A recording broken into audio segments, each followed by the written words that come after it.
अब हामीले डीसी सर्किटको अर्को नम्बरको सल्भ गर्छ। यो सर्किट डायग्राम हो, तर यहाँ ल्याङ्ग्वेजमा दिएको छ। ल्याङ्ग्वेज पढेर हामीले सर्किट बनाउनुपर्छ। तपाईँले पुरा भिडियो हेर्नु होला ताकि तपाईँले कुनै कुरा मिस नगर्नु होला भनेर। अनि यहाँ पढौँ त के भन्छ कि 2 resistor A and B of resistance 1000 ohm and 2000 ohm are placed in series with a 1000 volt main supply. Find the reading on a voltmeter if the internal resistance is 2000 when placed across। अब हेर्नुस् दुईवटा कुरा दिइसक्यो, across a resistor A and resistor B। हामीले म यसरी राख्छु, तपाईले हेर्नुस् म फिगर बनाएको छु। पहिला हामीले के भनेको छ कि दुईवटा रेसिस्टर छ। मैले के गर्दिए, यसको नाम A गर्दिए, यसको नाम B गर्दिए। एक को इन्टरनल रेसिस्टेन्स कति दिएको छ 1000 ओम, यसको 2000 ओम। यसलाई के गरेछ कि एउटा ब्याट्रीसँग कनेक्ट गर्छ। ब्याट्री कति 100 भोल्टको छ। ब्याट्री 100 भोल्टको यसमा छ। अनि के भन्छ कि find the reading on the voltmeter of internal resistance R if 2000 ohm of internal resistance 2000 when it is placed. मानौ कि मैले प्लेस्ड अक्रस ए भनिदियो, भोल्टमिटर छ र यो आर इक्वल्स टु कति हामीले 2000 ओम दिएको छ। यो हाम्रो के भयो, केस फर्स्ट भयो। यो हाम्रो के भयो, केस फर्स्ट। अब हामीले हेरौँ त, मानौ कि मैले यो पोइन्टलाई मैले पी क्यू अनि यता आर अनि यस मानिदिए। अब तपाईले एकचोटि हेरौँ त, यो करेन्टले यो ब्याट्रीले कति करेन्ट बाहिर फाल्छ, आई करेन्ट। तर यो आई करेन्टको भ्यालु कति हो, आई करेन्टको भ्यालु कति हो त्यो निकाल्ने। र त्यो निकालेपछि भी यसको इक्विभ्यालेन्ट रेसिस्टर निकाल्नको लागि यो निकाल्नको लागि इक्विभ्यालेन्ट रेसिस्टर निकाल्नु पर्यो। त्यसको लागि सबभन्दा पहिला हामीले काम गरौँ। र त्यसपछि हामीलाई के हुन्छ कि जुन करेन्ट आउँछ नि त्यही करेन्ट इक्वल टु यो करेन्ट यहाँ आएर कति पुग्छ करेन्ट, अनि इक्विभ्यालेन्ट रेसिस्टरबाट हामीले पत्ता लगाउन सक्छौँ। देयरफोर हामीले के लेखौँ कि the EQUIVALE the equivalent RESISTANC resistance along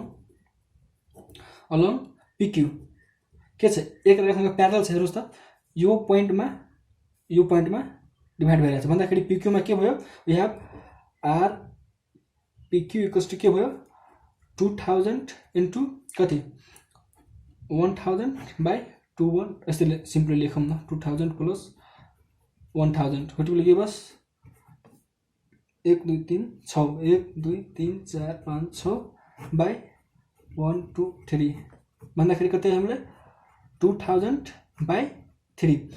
तर यो हामीले अब यो सर्किट कस्तो बन्यो हेर्नुस् त, सर्किट यस्तो बन्यो नि हाम्रो। अब यो ए को सट्टा हामीले ए कति भयो 2000 बाइ 3 र यो कति छ हामीले 2000। यो के छ हामीले R S. Now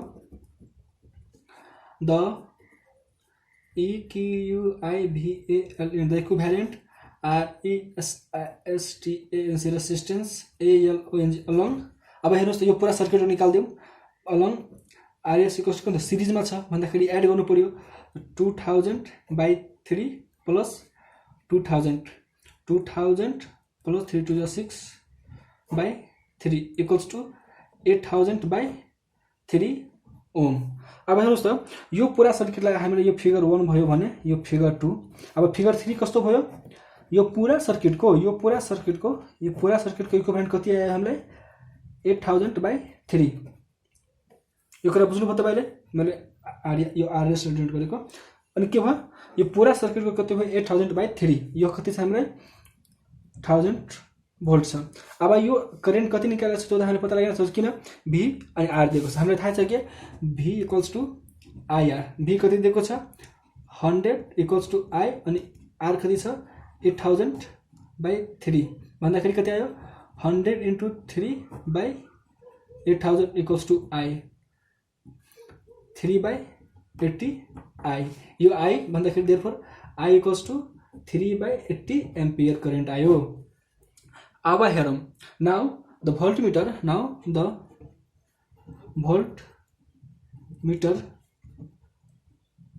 reading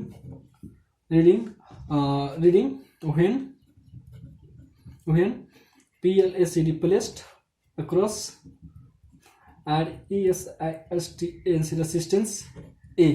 भोल्टमिटर reading के हुन्छ V equals to I into R। तर कहाँ प्लेस यहाँ गरेछ, यो कुरा हेरौँ R into equivalent resistance of PQ को I कति छ हामीलाई 3/80 इन्टु अनि पिक्यूको कति छ हामीलाई 2000/3 3 काट्यो अनि 2000/80 को कति आउँछ भ्यालु हामीलाई त्यो पनि हेर्नु पर्यो। अब खै 2000/80 इक्वल्स टु कति आयो हामीलाई 25 भोल्ट भन्दाखेरि जब यो भोल्टमिटरलाई 1000 ओम रेजिस्टरको आसपास राख्यो भन्दाखेरि कति रिडिङ हेराइदियो 25 भोल्ट भन्दाखेरि पार्ट 1 सक्यो। अब पार्ट 2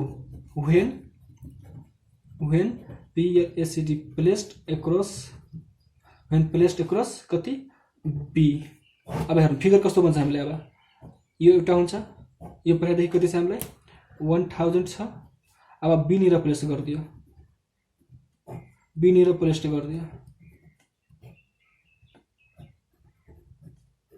यो पनि 2000 ओम को इन्टरनल रेजिस्टेन्स R छ यो भोल्टमिटर है। मैले अब फेरि नेमिङ गर्दियौँ यसको हामीलाई V इक्वल्स टु कति दिएको छ 1000 भोल्ट। यसले के गर्यो आई करेन्ट भएर फाल्यो। अब यसलाई मैले यसरी नेमिङ गर्छु यो A छ हामीलाई अनि यो B छ भन्दाखेरि X Y Z अनि W गर्दियौँ यस्तो। अब नेमिङ अलि भिडियो बिग्रेन सिरिजमा भएन लाइन बाइ लाइन। अब हेरौँ त यो फिगरमा तपाईले ध्यान दिनुस् त। अब के भयो कि यो दुवै एक अर्कासँग के भइदियो प्यारललमा भनिदियो अनि यसको कति आउँछ भनिदियो 1000। किन मैले तपाईलाई के भन्थे कि प्यारललमा यदि दुईटै एक अर्कासँग इक्वल छ भन्दाखेरि इक्विभ्यालेन्ट रेजिस्टेन्स इक्वल्स के हुन्छ R/N। R कति छ 2000/2 1 र 2 भएन इक्वल्स टु 1000 ओम इसको 1000 ओम इसको इक्विभ्यालेन्ट रेजिस्टेन्स आउँछ। अब निकाल्नै पर्यो भने निकाल्दियौँ नाउ त ल्याङ्ग्वेज तपाईले लेख्नु होला ल्याङ्ग्वेज पनि लेखिदिन्छु ल। The EQUIVALN the equivalent RESISTANS resistance along YZ equals to के भयो 2000 into 2000 by कति 2000 plus 2000 equals to 4 1 6 वटा 1 2 3 4 5 6 by 4 1 2 3 काट्नुस् equals to 1000 ओम। मैले तपाईलाई के भन्थे कि R equals to के हुन्छ R इक्विभ्यालेन्ट इक्वल्स टु के हुन्छ R/N। यदि इक्वल छ भने के हुन्छ मैले अगाडि नै सोल्भ गरेको थिएँ यता इक्वल छ। अनि अब हेर्नुस् त सर्किट कस्तो बन्यो हामीलाई यस्तो छ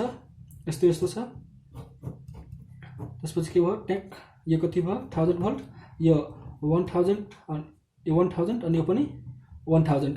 अनि अब हेरौँ त यहाँ के छ X र W therefore R X W के हुन्छ यो दुवैलाई जोड दियौँ 1000 plus 1000 ohm equals to 2000 ohm भन्दाखेरि सर्किट कस्तो बन्यो अब हामीलाई यो 2000 ओम को बन्यो। हामीले यो कति दिएको छ 100 volt therefore V equals to I equals to V/R। V कति छ 100 बाइ कति छ 2000 इक्वल्स टु 1/20 एम्पियर करेन्ट जान्छ भन्दाखेरि यो सर्किटमा 1/20 एम्पियर करेन्ट यसको मिनिङ 0.05 एम्पियर करेन्ट जान्छ। त्यति के होला 1/20 भन्दाखेरि कति हुन्छ त्यति होला 1/20 1.05। अब हेरौँ त सर्किटमा करेन्ट कति गयो यति। अब हामीलाई के निकाल्नु छ भोल्टमिटर reading across B। Now the भोल्टमिटर READNG reading ACRS across YZ के हुन्छ V equals to I into R YZ। I कति छ 1/20 इन्टु YZ कति आछ हामीलाई 1050 भोल्ट। क्यालकुलेसन गरिदिनुहोस् तपाईले 00 काट्यो 100/2 भन्दाखेरि 50 volt. Hence the voltmeter reading across. अब ल्याङ्ग्वेज लेख्नु पर्यो भने कसरी गर्ने यहीँबाट सार दिने the reading on a voltmeter of internal resistance 200 ohm when placed across A मा लेखिदिने रेजिस्टेन्स ए इज कति आयो 25 volt and across B is 50 volt. अनि हामीले यो न्युमेरिकल सल्भ गर्न सक्छौँ। आई होप तपाईले यो न्युमेरिकल राम्रो लागेको होला। राम्रो लाग्यो एउटा लाइक अनि कमेन्ट गर्नु होला। म अर्को भिडियोमा अर्को न्युमेरिकल सल्भ गर्छु। तबसम्मको लागि थ्यांक यू।